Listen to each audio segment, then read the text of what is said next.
Insanity is one of the best-known defences recognised under British law, whereby someone is excused from criminal responsibility because he does not appreciate the nature of right and wrong. But there is another, rarer condition of mind, whereby a man claims quite simply that for a brief moment in his life, his body was no longer the servant of his brain. Thomas Frears, a master at Lime End Comprehensive School, is alleged to have attacked one of the pupils on March the 22nd, 1974. Today, at Fulchester Crown Court, he is on trial for assault occasioning actual bodily harm under Section 47 of the Offences Against the Person Act. Jonathan, before we start, I want to ask you some questions. Do you know the difference between lying and telling the truth? Yes, sir. Do you understand there are times when it is very important to tell the truth? Yes, sir. In a court. And you understand the nature of an oath? Yes, sir. It's a promise to God. Very well, let him be sworn. What is your religion? C.V. Take the Bible in your right hand and read aloud the words on this card. I swear by Almighty God that the evidence I shall give shall be the truth, the whole truth, and nothing but the truth. Are you Jonathan Ashe of 24 Newlands Estate, Fulchester? Yes, sir. And where do you go to school, Jonathan? Lime End Comprehensive. And do you know the accused, Thomas Frears? He used to teach me. Until when? Last March. Until the 22nd of March, in fact? Yeah. Yes. Why was that? Well, I gave him the push for belting me. Mr. Golding, that is hearsay and it is prejudicial towards the defendant. Mr. Ingrams? I have no objection to it, my lord. Well, I think we should avoid these remarks if possible, Mr. Golding. Indeed, my lord. Now, will you tell the court, in your own words, Jonathan, just what occurred between you and Thomas Frears on the 22nd of March? And, Jonathan, take your time. Well, me and a fella called Trev were standing there in one of the classrooms minding our own business when Mr. Frears comes in just before dinner. Yes? And he asked us if we'd seen what happened to his gear. What gear was that? All that stereo gear he uses. Yes, Mr. Frears used to run musical appreciation classes, I believe. That's what he called them. Go on. So he told him he didn't know what he was on about. And then he tells me to come next door with him, like, you know. Where was that? A sort of storeroom. Just you alone? Yeah. And then he came on strong all of a sudden. Said someone had nicked his speakers. You mean the school speakers? Yeah, that's it. And if I knew what was good for me, I'd tell who'd done it. And what impression did Mr. Frears give you at that moment? How do you mean? Impression? Well, how did he seem to you? He was livid. Anyway, I said I didn't know nothing about his rotten equipment. Was that the truth? Of course. And what was Mr. Frears' reaction? Well, he lifted his hand to scare me, like. My lord, how can the witness possibly know what was in my client's mind? Yes. Jonathan, you must only tell us what you saw and heard. Do you understand? Sir. Very well, Mr. Golding. What happened next? Well, he thought he'd teach me a lesson. Just what happened, Jonathan? Well, it did. Yes. What did Mr. Frears actually do? He lost his temper. How? He belted me one with his hand. And then he got me down and put the boot in. Yes. Now, I want to get this clear. He first punched you? Yeah. It wasn't a slap? No. How many times? Twice. My face. And what did he do next? Well, he sort of put his hands around my throat. And he kept pressing there till I went down. And that's when he kicked me. Where did he kick you? In the chest. How many times, Jonathan? Just once. Because my mate Trev came in and took him off me. Yes, Trevor came into the storeroom and stopped the accused. Oh, yeah. He could sort out Frears any day. Yes. My lord, I'd now like to read to the jury the statement made by Dr. Kevin Fisher after attending the witness. Yes, now, members of the jury, Dr. Fisher is what is known as a conditional witness, and his statement is not challenged by the defence. Well, Mr. Golding. I examined Jonathan Ashe on the afternoon of March the 22nd, 1974, at Fulchester General Hospital Casualty Department. I found him to have sustained the following injuries. 1, a deep laceration of the upper lip, approximately half an inch long, with accompanying laceration of the gum. 2, severe bruising of the neck, especially the region of the larynx, with several accompanying scratches. And 3, severe bruising of the left lower ribs. These injuries could not have been caused more than 3 hours previously. Thank you, Jonathan. Now, Jonathan, when you told Mr. Frears that you didn't know anything about his equipment, that wasn't strictly accurate, was it? How do you mean? I mean that it wasn't true. I didn't know what his lousy speakers were. Well, you knew it was the speakers that were missing. Didn't you? If you want, yeah. Search me were. And you knew who had taken them, didn't you? Yeah. You just said they'd been borrowed. But you said nothing. Now, according to you, Mr. Frears said that you would tell him what had happened to them if you knew what was good for you. Yeah. Now, he didn't really say that, did he? More or less. Didn't he say that you would tell him what had happened to them if you knew what was best? That's it. Yeah. Yes. Then you say he raised his hand to you. Yeah. How long did he wait before striking you? Straight off. Just like that, without warning? Yeah. That's very interesting. Did his face look normal? No. It was... I don't know. Well, how was it? Well, sort of shaking. I see. And how did Mr. Frears behave after your friend Trevor had taken him off you? I don't know, because Trev said go and fetch someone. Jonathan, were you carrying a knife at the time?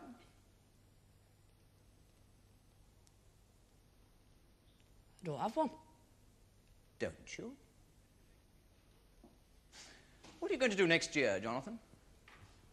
I was going to leave, get a job, but I can't now. Why not? They put the leaving age up to 16. If my birthday were 3 weeks earlier, I'd have been okay. I thought you would have welcomed the extra time. I mean, many boys never have such a chance. What, to sit around for another year doing nothing? Don't you want to learn anything? What for? To get a better job? Among other things, yes. You only work to make money. You spend it, and then you work again. Till one day you're too old for anything. What form are you in? 3M. 3M. Yeah. They're not going to call him ABCD, are they? Oh, why not? So then everyone would know was the brainy lot. So I was just called M. What do you mean? I'm one of the stupid ones. Jonathan, has any of the teachers ever told you that you're not stupid? Yeah. Frears used to. But he's not so clever himself, is he? It's also true, is it not, that he has always tried to help you get on? He thought he knew what was good for me. Is that all? Everybody does, don't they? He gave you extra coaching in his own time, didn't he? Once or twice. How often, Jonathan? But remember now. It was twice a week for an hour, wasn't it? I suppose. Yes. And who stopped it? Me. Why? I got fed up, that's all. With what? Everything. I mean, there's 2,000 of us stuck up there, you know. No, I don't know, Jonathan. You tell me. Well, you're in different streams for every subject, aren't you? Messing about, watching all the notice boards. You never know where you are, and you've never got no regular mates. So what do you do most of the time? Piss around. Smash things sometimes if we feel like it. What else is there? Is that all? No. We even go to the class sometimes. Do you think that's funny? What, sir? What you just said. Did I say something, sir? Is that how you used to treat Mr. Frears, Jonathan? Oh, no, sir. I always respected him. Just like Trev does. You always respected him.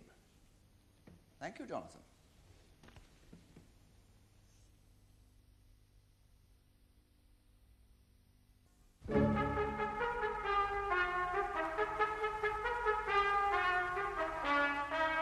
My lord, my next witness was to have been the boy Trevor Adamson, but I'm told he's not here yet, so I propose, with your permission, to call Mrs. Margaret Ashe.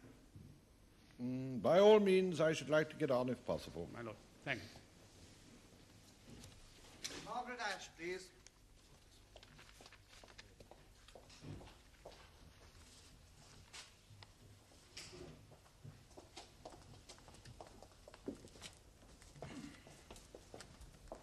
What is your religion? Church of England. Take the Bible in your right hand and read aloud the words on this card. I swear by Almighty God that the evidence I shall give shall be the truth, the whole truth, and nothing but the truth. You are Mrs. Margaret Ashe of 24 Newlands Estate, Fulchester? Yep. And you're Jonathan Ashe's mother? Yes. Yes. Do you know the defendant in this case? Yes. Mrs. Ashe, will you tell the court how you come to know him? Well, our son were having special courtship with him, you know. Then Johnny stopped it because he weren't going anywhere, you see. When was that? Last year. Then January or February it must have been. He come round to our house one night, Mr. Frears did, to tell us we should make Johnny take up with him again. Now, we said if Johnny didn't want to, it weren't out to do with us. But he said at least we should get him to keep up with piano. Piano? Yeah. Johnny got it into his head he could learn music, because Frears used to teach him things and keep on him to practice all the time. I mean, as if piano were going to be any good to him when his dad wants him to go into building trade. I mean, that's a proper wage, you know. That's good money for anybody. Yes, I'm sure. How did this conversation go on? Well, he said, why didn't we ever come up to school and take an interest? He said he knew our son better than we did ourselves. So we said, if that were it, how come Johnny stopped learning with him? And how did the conversation end? Well, he said, didn't we care who our son were getting mixed up with? And him all sweating like he'd been drinking for hours. I'm thinking a teacher, that's disgusting. Yes, what made you think he'd been drinking, Mrs. Ashe? I know when a man's been drinking. Quite. And what did you say? Well, George said he were talking to his father. And who the hell did he think knew were best for his son? Go on. You know what that man said? He said he did. Better than we did ourselves. Go on. Well, finally, he said if Johnny didn't get a grip on himself, he'd regret what he were doing. Frears said he could make sure that he would. Now, you're certain of those words? He could make sure that he would? Oh, yeah. That was when George told him to get the hell out of it. And he did quick enough. Yes, thank you, Mrs. Ashe. Mrs. Ashe, how many exams has your son passed? Well, none so far. But we're hoping. What are you hoping? Well, it'd be nice if he took an O-level before he left. He's bright enough. Which O-level? I don't know. You'd have to ask school about that. Mrs. Ashe, do you have any idea whether Jonathan takes drugs? No. But I don't suppose it'd be anything new. Would it surprise you to learn that he got them at school? Who from? Older boys. Well, I mean, what can you do? Tell me, Mrs. Ashe, the night Mr. Frears came round to your house, now, was that the first occasion that you and your husband had met him? Well, no. When was the other occasion? He come round there once before. What did he come about? I don't know. I can't remember now. Can't you? Has Jonathan ever complained to you about being bullied at school?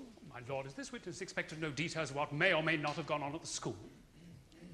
My lord, you're surely aware that what I asked the witness was not whether bullying went on at school, but whether her son had ever complained to her of being bullied. Yes, I think the question's a perfectly fair one. My lord. I'm obliged to, your lordship. Well, Mrs. Ashe, did he ever complain of being bullied? I don't remember Johnny ever talking about that sort of thing. When Mr. Frears came to your house on the first occasion, is it not true that he told you that Johnny had come to him for help because he was being bullied? No, it weren't that. You are under oath, Mrs. Ashe. That was the reason, wasn't it? Look, how do you expect me to remember a thing like that after all this time? A thing like that? It's your own son we're talking about. Right, I'm his mother, so I should know if anybody does. Then let me ask you a question as his mother. Is Johnny making a success of his schooling? It's not my place to say. You know he wants to leave. Well, it's not his fault if he's a bit backward, is it? I mean, who runs the place? He's becoming something of a dropout, isn't he? Well, yeah, I suppose he is in a way. But he weren't always like that. Oh, wasn't he? Not even a year ago. I know, but Mr. Frears was still coaching him then. Yeah. Yes. Now, I'd like to move on to the second occasion when he came to your house. You told my learned friend how Mr. Frears said to you, if Johnny didn't take a grip on himself, he was going to regret what he was doing, and that he'd make sure he would. That's right. Did he actually use those words? Near enough. How could you be so sure? Them words, but last thing he spoke before he left. Before you threw him out, you mean? I don't like to put it like that. No, but it's true, isn't it? Let's just say George told him to go. You must have been very upset. But wouldn't you be? I'm sure I should if I were you, Mrs. Ashe, but when one's upset, one doesn't always remember exactly what people say. Not this time. After all, you yourself said that you couldn't remember exactly what Mr. Frears talked about on the occasion of his first visit. Well, that were different. How? Well, he weren't shouting and threatening then. Mrs. Ashe, do you really believe Mr. Frears capable of threatening your son after all that he's done for him? I don't know. It sounded like that to me. Is it not possible that his words were not so much a threat, but more of a warning? What do you mean? Mrs. Ashe, I suggest to you that what Mr. Frears really said was not, Johnny will regret what he's doing, I can make sure he will, but I can assure you he will. Maybe. But it doesn't change what he's done to Johnny. Oh, I think it does, Mrs. Ashe. Does your lordship have any questions? Thank you, Mrs. Ashe. I call Trevor Adamson. Trevor Adamson, please.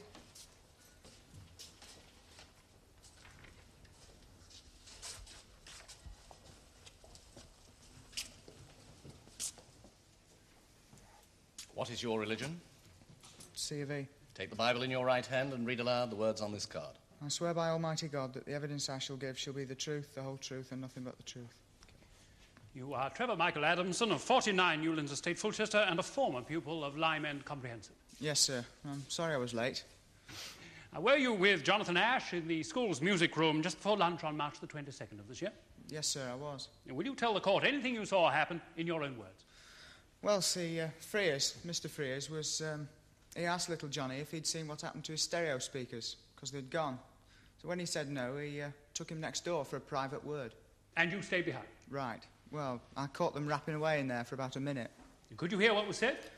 Not Johnny, no, because he was talking normally, but Frears was clear as a bell.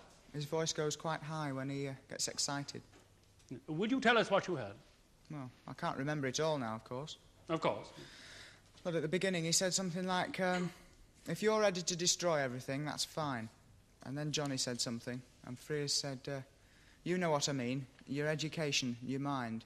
And then something like music and our friendship. And then Johnny said something else, and Frears said, but when you do it to stereo equipment, that's different, that's delicate.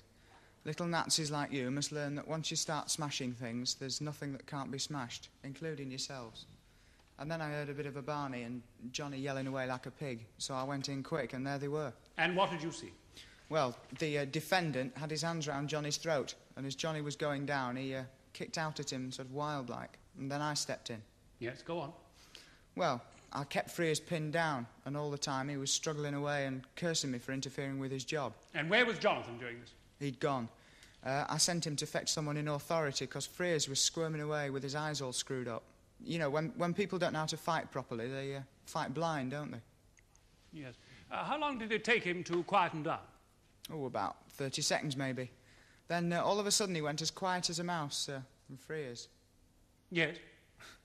Well, what I was going to say was, I think what really got him was the fact that I'm stronger than he is. Did you at any stage hit Mr. Frears? Hit him? Oh, no. Thank you. Young Jonathan goes round with you quite a lot, doesn't he? Quite, yeah. He needs protecting sometimes. He apes your group's behaviour and attitudes. It's natural. We don't mind. When did he start doing this? About a year ago. Well, in fact, about the time that he gave up the extra tuition with Mr. Frears. Well, I wouldn't know about that. Oh, I thought he went around with you. I'm not his keeper. What were you doing that morning in the music room? Nothing special. Did you attend Mr. Frears' music appreciation classes? Music? No, I'll be honest with you. We were having a quiet fag. Well, we won't worry about a little thing like that, will we? What else do you smoke? I'm not with you. You smoke joints, don't you? Joints, Mr. Ingrams? Marijuana, my lord. No.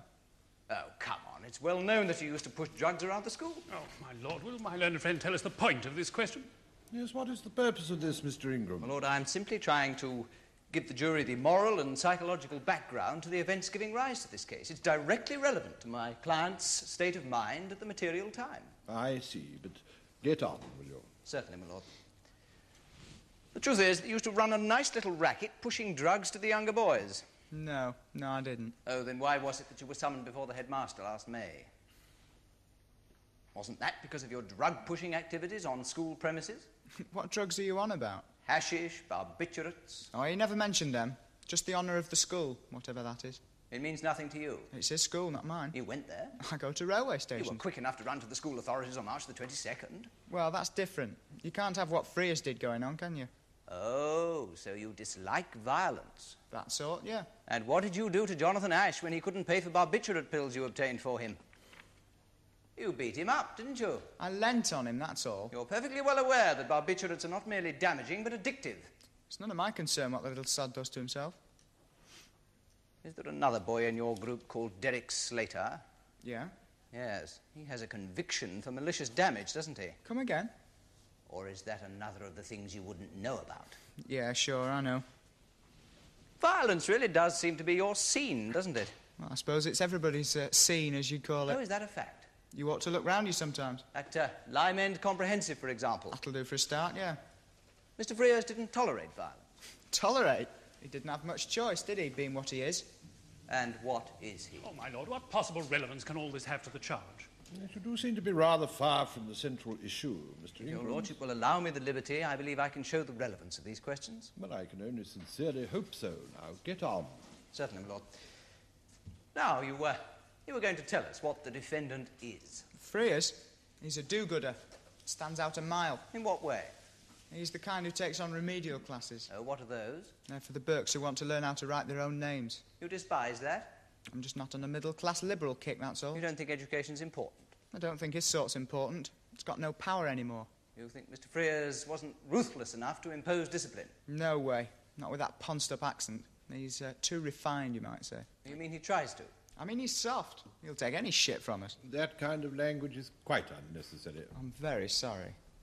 Gave you a kick to push Mr. Frears as far as you possibly could, didn't it? That's what you say. Well, it's the truth, isn't it? Well, if you want to believe that, it's not my problem. Oh, and why not? Because I'm not involved, am I?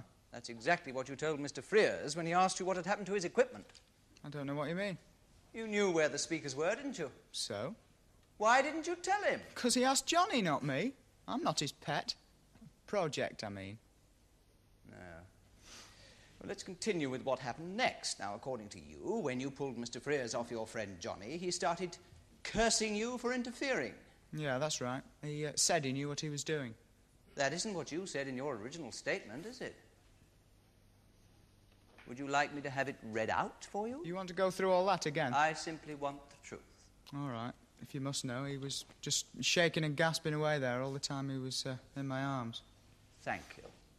Now, during all this, did he at any stage say anything? Not a word. Are you sure? He just stood there gasping like a little kid. Like a little kid? He freaked out, that's all. What do you mean by that? He blew his mind. He blew his mind? Yeah. It's lucky for him I stopped him. In other words, he would have continued attacking Johnny. Oh, yeah, sure. Hey, I thought you were supposed to be defending him. Well, that at least is not your problem, is it? You mean you actually want me to say he would have carried on? Precisely.